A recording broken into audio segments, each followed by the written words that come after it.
Radio City presents Part 2 of its investigation of the mystery of who killed Julia. Julia Wallace has been found brutally murdered in the front parlour of her home at 29 Wolverton Street in Anfield. Her husband, insurance agent William Herbert Wallace, claims he was 4 miles away in Mossley Hill at the time of the murder, searching for a mysterious Mr. R.M. Qualtrough, who's left a telephone message to meet him at 25 Menlove Gardens East, an address which does not exist. The police suspect Wallace of sending the message himself, and 13 days after the murder, Wallace is arrested and charged with killing his wife. On April the 22nd, 1931, the trial of William Herbert Wallace on a charge of wilful murder opens at the Liverpool Spring Assizes. May it please your lordship, members of the jury, the charge against the prisoner, as you have heard, is murder. The Recorder of Liverpool, Mr. Edward Hemmerday, begins his opening speech for the Crown. It is just after 10 o'clock and the hushed courtroom at St. George's Hall is packed. Hemmerday quite recklessly begins to overstate what the evidence to come will prove. He marshals the facts as we've related them. The tenor of the prosecution case becomes clear. Wallace, masquerading as the mythical Qualtrough, makes the telephone call himself and the next night murders his wife. There was, in the room there, and had been for some time, by the gas fire, an iron sort of poker thing, like that, amply sufficient to have done this deed. According to Hemmerday, Wallace then sets off for Menlove Gardens to construct for himself an elaborate alibi, disposing of the murder weapon on the way. A thing like that would go into the ground anywhere. There is no difficulty at all. And this is how Hemmerday neatly ignores the fact that there are very few open spaces in the Anfield area that are not paved, that it is the end of January with the earth frozen hard, that Wallace was a man with only one kidney who had just recovered from flu, and that prodding a 12-inch iron bar out of sight beneath the ground so well that the police search failed to find it surely took more strength than Wallace possessed. But it is Hemmerday's astonishing hypothesis about the Macintosh found tucked under the body and the way the murderer could have used it to protect himself from splashing blood that produces the first real sensation. The history of our criminal courts shows what elaborate precautions people can sometimes take. One of the most famous criminal trials was of a man who committed a crime when he was naked. A man might perfectly well commit a crime wearing a raincoat, as one might wear a dressing gown, and come down when he is just going to do this, with nothing on which blood could fasten, and with anything like care, he might get away, leaving the raincoat there, and go and perform the necessary washing, if he was very careful. The notion that Wallace stripped naked and murdered his wife wearing only his Macintosh provides the listening reporters with a first-rate angle for the evening papers. But there's better copy to come. I tell you quite frankly, the Crown can suggest no motive. It would be most unsafe for you or any jury to pay too much attention to motive. Motive may be of great importance in helping you to find out who is the likely man to have done something. But supposing, to take an extreme case, you saw a murder committed. You would be unimpressed if somebody said to you afterwards, but there was no motive for his doing it. You would say, I cannot help it. I saw it. So if, although there is no motive apparent to you, the facts seem to you to point irresistibly to the conclusion that he did it, motive had nothing to do with the question. Shortly after midday, Hemmerday winds up his speech, hitting the jury and Wallace right between the eyes. If this man did what he is charged with doing, it is murder, foul and unpardonable. Few more brutal murders can ever have been committed. This elderly, lonely woman, literally hacked to death for apparently no reason at all. Without an apparent enemy in the world, she goes to her account. And if you think the case is fairly proved against this man, that brutally and wantonly he sent this unfortunate woman to her account, it will be your duty to call him to his account. As one of the defence team remarks, they should sign Hemmerday up to repeat his performance twice nightly at the Empire Theatre. But how will the quiet-voiced, reasonable Roland Oliver, counsel to the defence, match Hemmerday's dramatic use of hand props and emotive language? He makes a good start, and he finds himself an ally in the captain of the chess club, the man who'd taken that fateful message from Mr. Qualtrough. Mr. Beatty, so far as you could judge, was it a natural voice? Well, that is difficult to judge. I know it is. But did it occur to you it was not a natural voice at the time? No, I had no reason for thinking that. Do you know Mr. Wallace's voice well? Yes. Did it occur to you it was anything like his voice? Certainly not. Does it occur to you now it was anything like his voice? It would be a great stretch of the imagination for me to say anything like that. And Oliver surely feels that the defence gains from the confident testimony of James Caird, one of Wallace's chess-playing friends, who describes the Wallaces as a very happy couple. He then calls Joseph Crewe, Wallace's superior in the Prudential Assurance Company, the staff union of which has guaranteed to pay the entire cost of the defence. He supplies a possible motive for the murder, testifying that Wallace normally paid in the insurance money on a Wednesday, and that anyone who knew him or knew about his habits or employment might expect him to have the bulk of the cash, anything from £50 to sometimes over £100, by Tuesday night. Hemerde, prosecuting, cannot let this pass, and hoping to suggest to the jury that in an average week Wallace's takings are too small to interest a thief, he re-examines Joseph Crewe. The weekly cash return is made up from industrial subscriptions, pennies a week, and that sort of thing. Yes, that's right. On the 5th of January, Mr. Wallace paid in £55, 2 shillings and 11pence. On the 12th of January, he paid in £89 and 9pence. That week is what we call a monthly week, in which he collects weekly premiums and monthly premiums. That accounts for £89 being paid that week. No further questions? No, indeed. Wallace's money had in fact been much reduced on the night of the murder. He'd been too ill to work on the previous Saturday. But a thief would not know this, and over £50 would seem to be more than enough to provoke someone into committing an armed robbery. Somebody other than Mr. Wallace, the mysterious Mr. Qualtrough, for example. Patiently, Roland Oliver constructs his case for the defence, losing his temper only when dealing with Professor McFall, who has said that the killing is the work of a madman. On the other hand, Wallace's apparent coolness was also quoted against him. Moore told me that Wallace's conduct after the murder was not sufficiently agitated to make them think he was innocent. Wallace's coolness in his chain-smoking cigarettes made them think he's altogether too cool a customer. I don't think they'd ever met an educated man before. Dismissing Hemerde's idea of a naked Wallace wrapped in a mackintosh battering his wife to death, Oliver suggests that Julia herself had worn the mackintosh, pulling its warmth over her shoulders in order to answer a knock at the front door. He tackles McFall on this point. Suppose a woman went into that room, lit the gas and lit the fire. She would have to stoop down, would she not? Presumably, yes.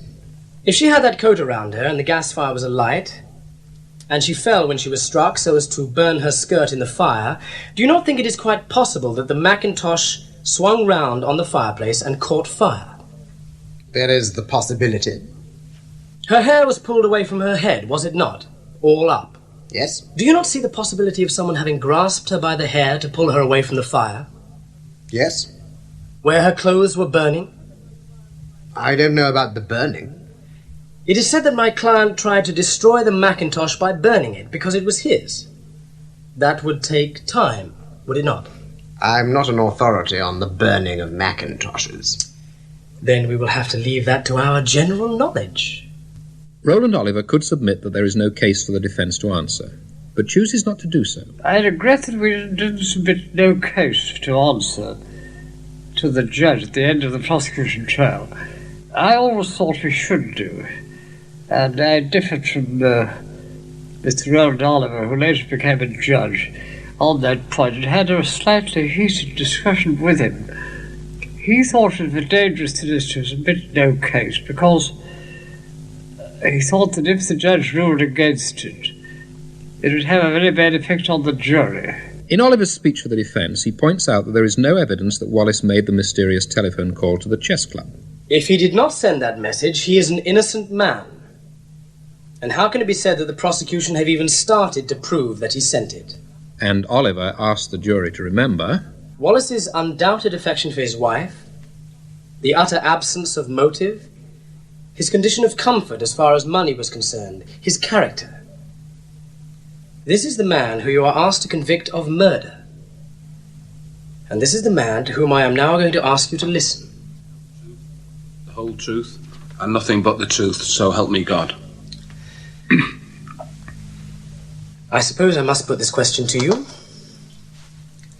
Did you lay a finger on her? Did you lay a hand upon your wife at all that night?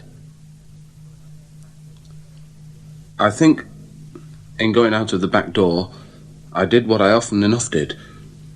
I just patted her on the shoulder and said, "I won't be longer than I can help." I did not mean that. Did you do anything to injure her? Oh, no, certainly not. The moment I got the gas lit, I turned round, of course, examined my wife, and I got hold of her left hand that was lying over her body, and felt the pulse, and could not find any appearance of life at all. And I looked into her face, and saw then she was obviously quite dead. Well, I can hardly remember what I did then, but I know I came out of the house and ran down the yard. Is there anyone in the world who could take the place of your wife in this life? No, there is not. Have you got anyone to live with now? No. Or to live for? No.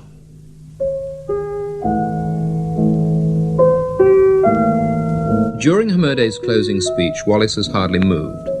But now, as the judge comes to sum up, he shifts his position in the dock again and again. At one point, he grips the rail. The judge, Mr. Justice Wright, delivers a summing up that is entirely favourable to Wallace. He stresses to the jury in the following words: "There is such an absence of any trace to incriminate anyone as to make it very difficult to say that it can be brought home to anybody in particular. If there was an unknown murderer, he has covered up his traces. Can you say," he asked the jury, "it is absolutely impossible that there was no such person? Or putting that aside as not being the real question, can you say, taking all the evidence as a whole, bearing in mind the strength of the case put forward by the police and the prosecution, that you are satisfied beyond reasonable doubt that it was the hand of the prisoner and no other hand that murdered this woman? If you are not so satisfied," he told them, "then it is your duty to find the prisoner not guilty. If you are satisfied equally, it is your duty to find him guilty. But it is your duty to decide on the evidence which has been given before you during these 3 days, and whatever your verdict is, that is the acid test which you must apply." 1:20. The judge has spoken for an hour. As the jury files out, the 2 women members are in tears. Wallace is taken down. The jury takes just 1 hour to reach its verdict. 2:20. Reporter Bill Rogers remembers. I was there when the verdict was delivered, standing somewhere at the back of the press box, and could look down the steps below the dock, and there I saw Wallace standing, leaning against the wall, and chatting affably with a warder.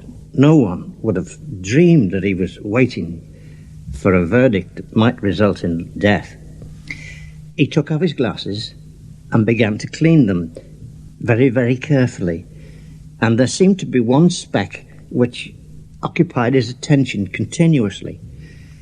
And he took it off and blew on the glasses and held them up to the light, polished them again, didn't seem satisfied, blew on them again, polished them again, eventually put them on. And just at that moment, the voice came from above, "Put up William Herbert Wallace." And Wallace went up the steps into the dock to hear the verdict, which was that the jury had found him guilty. In the dock, Wallace sways slightly, but then receives the verdict without a tremor. He has brought his hat and coat into the dock, anticipating an acquittal. "I'm not guilty. I cannot say anything else." Bill Rogers again. The black cap was placed on the judge's head by his marshal, and he pronounced the death sentence. At the time, like everyone else, I thought Wallace was guilty. But over the years, each time the case has been reviewed, I've given it more and more thought, until now, I think in all probability, William Herbert Wallace was not guilty. But that at the time we were all so convinced that he was, that no attention was paid to any other possible solution.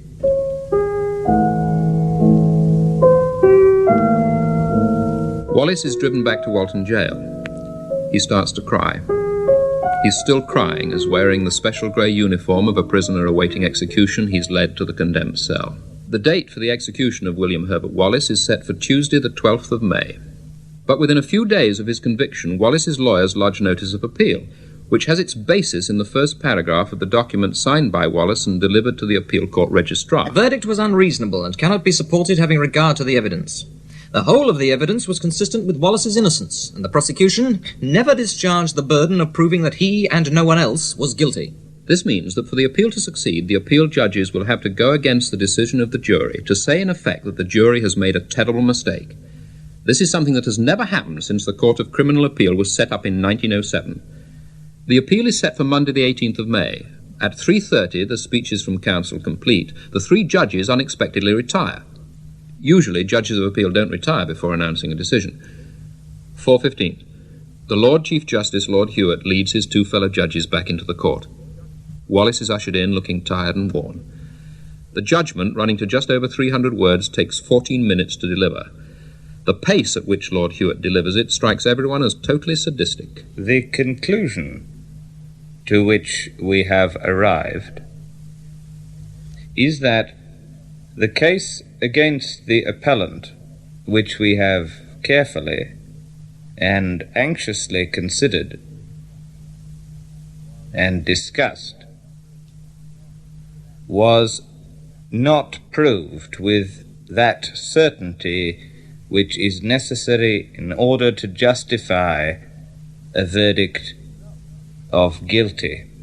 The result is that this appeal will be allowed and this conviction quashed.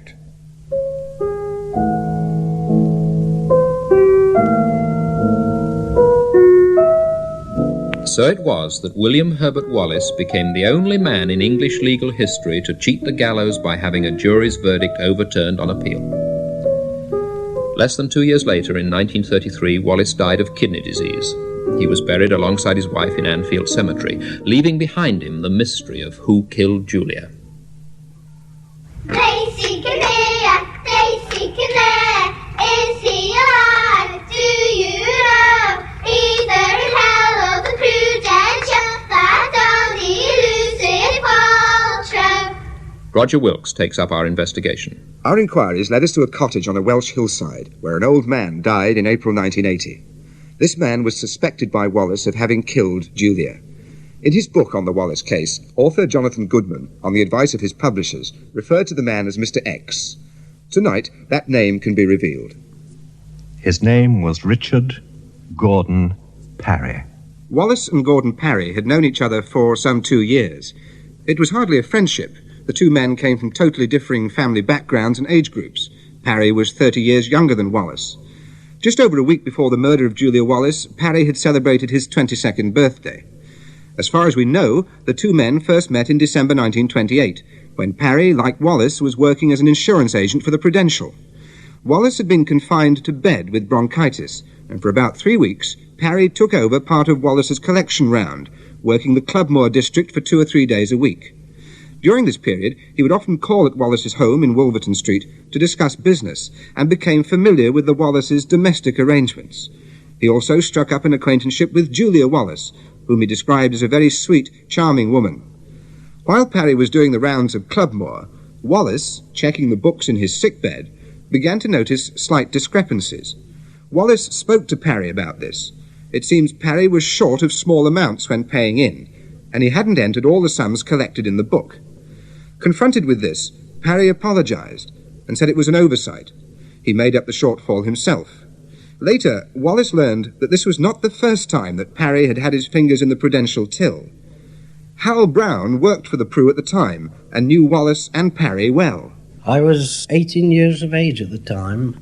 Part of my duties were on the one day in the week when some 200 to 300 local agents came in to pay in their collections, I had to run up and down cellar steps dispensing stationery to them.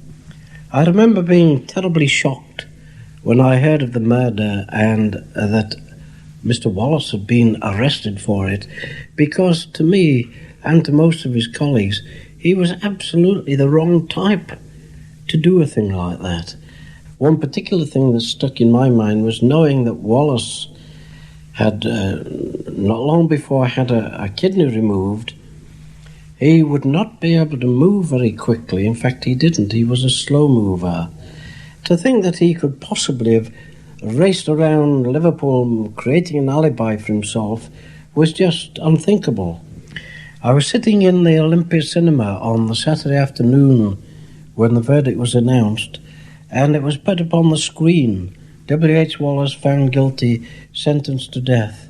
And I remember getting up from the cinema and sobbing my heart out all the way home, because I knew that Wallace couldn't possibly have done that, and I had always thought that British justice was something one could be proud of, but here I felt it had gone sadly wrong.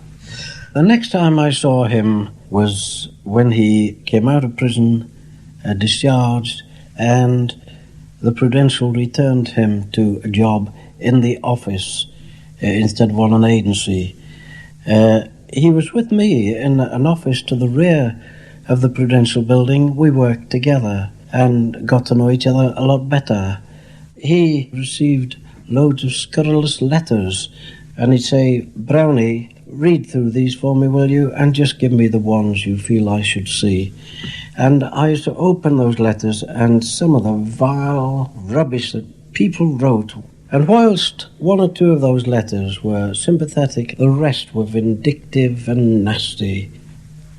The last time I saw Wallace was when it was necessary for him to go to hospital for a check-up on his remaining kidney. And I remember seeing him standing by the door, looking rather bewildered and lost. And I said, "Hello, Mr. Wallace," and he said, "Just a moment, Brownie." And I went over to him and he said, "They told me, these specialists, that if I have an operation on my one kidney, I could live for a couple of years, and that if I don't have the operation, I won't last more than 6 weeks. What would you do, Brownie?" And I said, "You can't ask me to make a decision like that, Mr. Wallace." He said, "No, I'm sorry, I didn't mean to give you that job. But," he said, "I've decided that I've got nothing to live for now. I'm not going to bother about an operation." And that was the last I saw of him. Just a very short time after that, he died. Meanwhile, there had been a cover-up of Parry's earlier embezzlement. Parry's superintendent at the Prue called on Parry's parents. He explained what had been going on and that the money would have to be made up. Parry's father evidently decided to smooth things over on his son's behalf because it was Mr. Parry Sr. who made up the deficiency. The sum involved was £30, quite a substantial amount. Gordon Parry's own earnings, salary and commission, amounted to only £4 a week. His father, on the other hand, was well placed to offer help on financial matters, because at the time, William John Parry was a high-ranking official in the Treasurer's Department of Liverpool Corporation. How embarrassing it would have been for a man not yet at the peak of a promising career in public finance to have his son exposed as a petty embezzler. £30 probably seemed a pretty cheap settlement to keep the family name unblemished, and unblemished it stayed. It's fair to assume that Wallace mentioned these new discrepancies to other colleagues at the Prudential. Whether he did or not, Parry was building up quite a reputation as a man who couldn't be trusted. According to Hal Brown, nobody at the Prue liked Parry. He was a suave, smooth type of young fellow, very good looking, and he had been responsible for quite a few misdemeanors, apparently. And altogether, my colleagues and I felt that there could probably have been a better case made against him than against Wallace himself. I remember one day during the trial at St. George's Hall, I was surprised to see him come in the office as he had left the Prue some little time before. And he asked me for some stationery, and I told him that he couldn't have it because he didn't work for the Prue now. And I said, "Anyhow, I should have thought you would have been up at St. George's Hall." And he turned round with a horrible look on his face and said, "What do you mean by that?" And I said, "I just mean I should have thought Knowing Wallace, you would have been up there. But I shall never forget the look on his face. Most of what we've established about Gordon Parry up to now serves to cast him in a pretty poor light. We know that Wallace himself knew it, and we know that the Liverpool CID knew it too, because Wallace told them in a lengthy statement made at the police headquarters in Dale Street just 2 days after the murder, on Thursday, the 22nd of January, 1931. In it, Wallace avoids naming Parry as a definite suspect, but the way the statement is set down makes it clear that Wallace already had strong suspicions. It begins with an account of Parry's financial misdemeanours and continues, While he was doing my work in December 1928, he called very frequently to see me about business, and he was well acquainted with our domestic arrangements. He had been in the parlour and kitchen frequently, and had been upstairs in the middle bedroom a number of times to see me while I was in bed. I do not think he called to see me after I resumed duty in January 1929, but if he had called, my wife would have had no hesitation in admitting him. I've often seen him since. About last November, I was in the City Cafe one evening playing chess, and I saw Parry there. I said, "Good evening," and he returned my greeting. I think that was the last time I saw him. He is a member of an amateur dramatic society which holds its meetings at the City Cafe on Thursday evenings. He is engaged to a Miss Lloyd of number 7, Missouri Road, Clubmore. We'll hear more of Miss Lloyd shortly. The statement then speaks of another Prudential agent called Marsden, who apparently also helped Wallace with his work during his illness at the end of 1928. Apparently, he too left the Prudential because of financial irregularities. He too was familiar with Wallace's house, and according to Wallace, would have been admitted by Julia had he called. Both Parry and Marsden knew the arrangements of my business with regard to the system of paying in money collected to the head office in Dale Street. There is a definite order of the companies that money must be paid in on Wednesdays. I've had the cash box from which the money was stolen for about 16 years. I always put the company's money in that box, and it was always kept on top of the bookcase in the kitchen during the daytime. At night, I always took it upstairs to my bedroom. Parry and Marsden knew I kept the money in the box because while they worked for me, I always put the money into it when they called. Wallace then names another dozen or so people who he believed would have been admitted to the house by Julia without hesitation. Then, an afterthought. I forgot to mention that I believe Mr. Parry owns a motor car, or has the use of one, because I was talking to him about Christmas time in Missouri Road, and he had a car then, which he was driving. So, not 48 hours after the murder, Wallace has given the police the name of someone whom he plainly thought had both motive and opportunity to murder his wife. Faced with all this new information, and with Wallace himself firmly in the police sights as the number one and only suspect, what do the CID do about it? Jonathan Goodman. Not enough. It seems that they interviewed Parry, who said that he'd spent the evening with Lily Lloyd, the woman mentioned in Wallace's statement. This apparently satisfied the police, who didn't bother to check it further. We must also bear in mind the fact that Gordon Parry was well connected in Liverpool. His father was in later years to be promoted to the post of Assistant City Treasurer. We know that William Parry spent the whole of his working life in the service of Liverpool Corporation and held a part-time post as a lecturer in public administration at the Liverpool City School of Commerce. He was a founder member of the Liverpool branch of the Local Government Officers Union, NALGO. And William Parry wasn't Gordon Parry's only illustrious relation in high places. His father's cousin, George H. Parry, was the city's chief librarian, and in 1931 at the pinnacle of his life's achievements. Indeed, he'd made such a mark on Liverpool's cultural scene that when he died in 1933, his life and works were commemorated at a service in Liverpool Cathedral. We do know that both Parry and Miss Lloyd gave statements to the police, and we do know that the CID was satisfied that Parry was elsewhere on the night of the murder.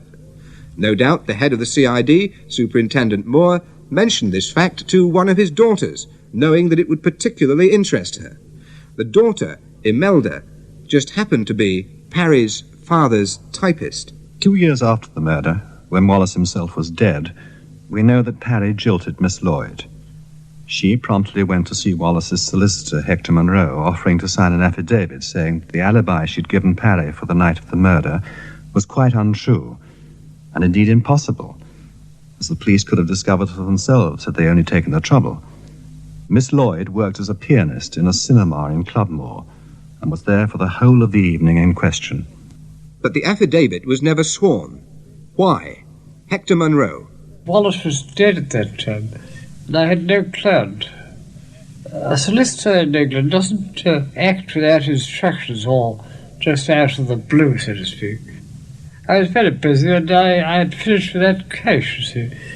We were satisfied with what we did by getting Wallace off. We had no material at all to complain for what the police had done. We thought they'd actually checked the alibis of the people that Wallace said had possibly done the murder. There was nothing I could do about it. Although Miss Lloyd never went on the record to demolish Parry's alibi, the fact that she offered to do so is surely just as conclusive. But we haven't been content with that. Obviously, the case against Gordon Parry would be reinforced if Miss Lloyd was still alive and still prepared to stand by what she volunteered to say in 1933. We can reveal tonight that Lily Lloyd, the former Liverpool cinema pianist, is still alive.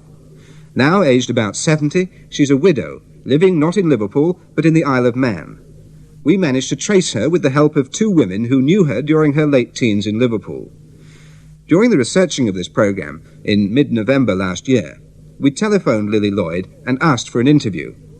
She refused to record one, but in the course of our conversation, Lily Lloyd confirmed that she lied when she said that Parry had spent the evening of the murder with her. In her words, the statement she gave to the police a few days after the killing was only partly true, in that although she'd spent part of the evening with Parry, it was the later part of the evening. How much later? She couldn't remember. But it's plain that it was late enough to deprive Parry of the alibi he claimed for the early part of the evening to cover the time of the killing. Lily Lloyd, who of course is known by a different name since her marriage in the mid-30s, is adamant in her refusal to discuss the events of that night. She said, "I have made that part of my life a closed book. To reopen it would cause me terrible distress." Of Parry himself, she says, "I was very, very much in love with Gordon, and he with me. He was a very charming, handsome and talented young man, and I was terribly upset when the relationship ended." And of the murder of Julia Wallace. "To remember all this 50 years later causes me great pain, but I will say this. I cannot possibly believe that Gordon did this murder, and he certainly never confided in me anything that suggested he might have done. The episode is closed, and it belongs to me alone." So, although Parry's alibi for the crucial part of the murder night appears to crumble, we have a statement from a woman who says she was with him not many hours later, and who believes him to be innocent. Jonathan Goodman, what do you make of Lily Lloyd's testimony? Considering the lady's present exalted position in society, I don't find it the least bit surprising that she gives Parry a character reference. She's hardly likely to admit that she had a romance with someone despite the fact that she knew him to be a rogue. The important thing is that she confirms that she assisted Parry to fabricate an alibi, and it's reasonable to assume that Parry asked her to do this before he was interviewed by the police. A distinctly odd action by an innocent man, and a dangerous one. One final point. It's surely disgraceful that the police made no effort to check the so-called alibi. Proof here that they weren't interested in any suspect other than Wallace. Apart from his untrustworthiness with money and the fact of the false alibi, what else is known about Gordon Parry? He was born in January 1909 in Liverpool and was only a schoolboy when he had his first brush with the law. He appeared before the juvenile court accused of causing criminal damage and found guilty. A court official who remembers the case says that from that day forward, Parry was a great source of sorrow and anxiety to his parents because of what the official described as his evil tendencies. Liverpool Echo, February 1932. Councillor Herbert Owen found Parry sitting in his car in North John Street. When asked what he was doing, Parry said, "Sorry, that's my car in front." He went to the other car and produced some keys. On failing to open the door, he started to move away. Owen informed a constable, and Parry agreed to go to the detective office, but bolted. The PC followed, blowing his whistle, and Parry was tripped by a tram inspector in Dale Street and arrested. Outside the Bridewell in Cheapside, he threw himself on the floor and had to be carried inside. Parry was fined £5 with £6 costs. Aldershot News, September 1934. Richard Gordon Parry, charged with 2 others with taking and driving away a motor car without consent, jailed for 3 months with hard labour. Willesden Chronicle, July 1935. Richard Gordon Parry, salesman, bound over for fraudulently embezzling the sum of £2 7 shillings and threepence received by him for his employers. Accused pleaded guilty, bound over for a year. This catalogue of petty crime, which incidentally effectively charts Parry's none too spectacular career as a conscript at Aldershot and a salesman, becomes a good deal less petty on Parry's return from London in the mid-30s. By 1936, Parry, the man described by Lily Lloyd as handsome, charming and talented, was being revealed as a very different character. In May of that year, a girl accused Parry of assaulting her after meeting her in a bar and offering to drive her home. The girl's story was that in fact Parry drove her to Rain Hill, where the alleged offence took place. Worse than that, according to the girl, Parry had threatened to kill her. The police took the complaint seriously and charged Parry, who appeared in court at Prescott. The outcome of the case is somewhat obscure, although it seems Parry was either acquitted or had the case dismissed through lack of evidence. Parry later married, twice, and had a daughter by his second wife. The family moved to London, and it was there, in 1966, that author Jonathan Goodman had what, by any standards, must rank as an extraordinary encounter. It was a Monday night in the summer of that year. Taking Richard Whittington Egan with me as much as a bodyguard, as a witness, we knocked on the door. Parry opened it. And did he ask you into the house? Oh, no. The whole interview, and it lasted for between a quarter of an hour and half an hour, was on the doorstep. What did he say when you actually put to him the notion that he could have been Julia Wallace's killer? Well, he laughed it off. This was perhaps the most disquieting part of the interview with Parry, that the whole time he was either smiling or laughing, even when he was being quite rude. Did he advance any kind of alibi? Did he advance any kind of explanation for why he should have been suspected by Wallace? Not for being suspected by Wallace, but he did advance a new alibi. He claimed that on the night of the murder, at the time of the crime, he was in Breck Road mending his car. This was a completely new alibi. I don't think anybody had ever heard this from him before. Was there a point when you actually accused him of the crime? How did you do it? I mean, what was your technique? Well, we didn't actually accuse him of the crime. We turned it round to poor old Wallace. We said that Wallace had suspected him of the crime. He said, oh, yes, I seem to have heard that somewhere before, but whether it's true or not, I just don't know. And then switched the conversation a bit by saying that he supposed that we knew that Wallace was sexually deviant, which was a new one on us. What else did he have to say about Wallace? Not much about Wallace. An important point about Mrs. Wallace that he let slip. Now, he said that he very, very often went round to visit Julia Wallace when Wallace was away from the house.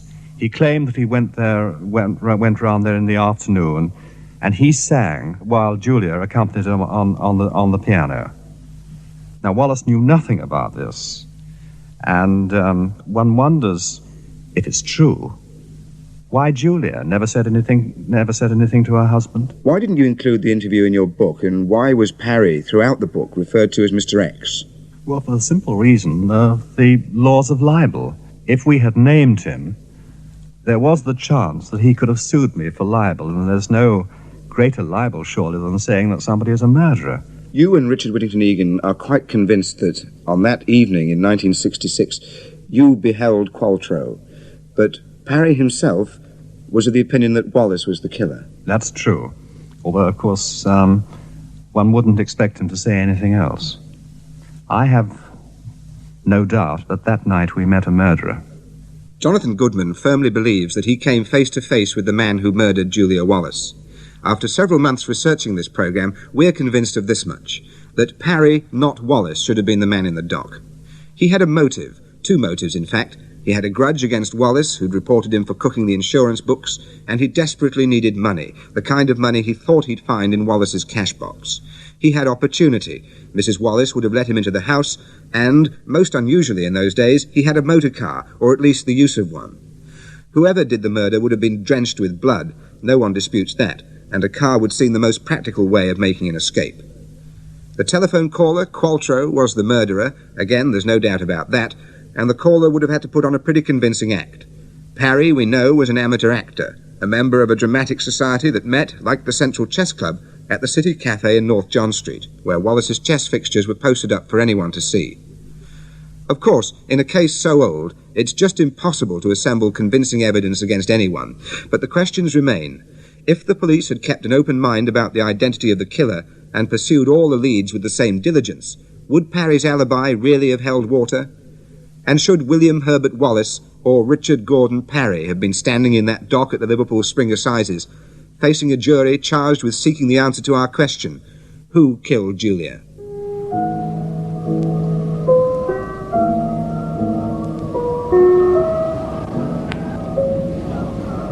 Julia Wallace died on January the 20th, 1931, in the parlour of her home in Anfield. William Herbert Wallace died on February the 26th, 1933, at Clatterbridge Hospital in Wirral. Richard Gordon Parry died on April the 14th, 1980, at his home at Llangyrnu in North Wales. The brief existence of R.M. Qualtrough was lived out in a telephone box in Anfield, which has long since disappeared. One fact remains. Whoever breathed life into Qualtrough murdered Julia Wallace and got away with it.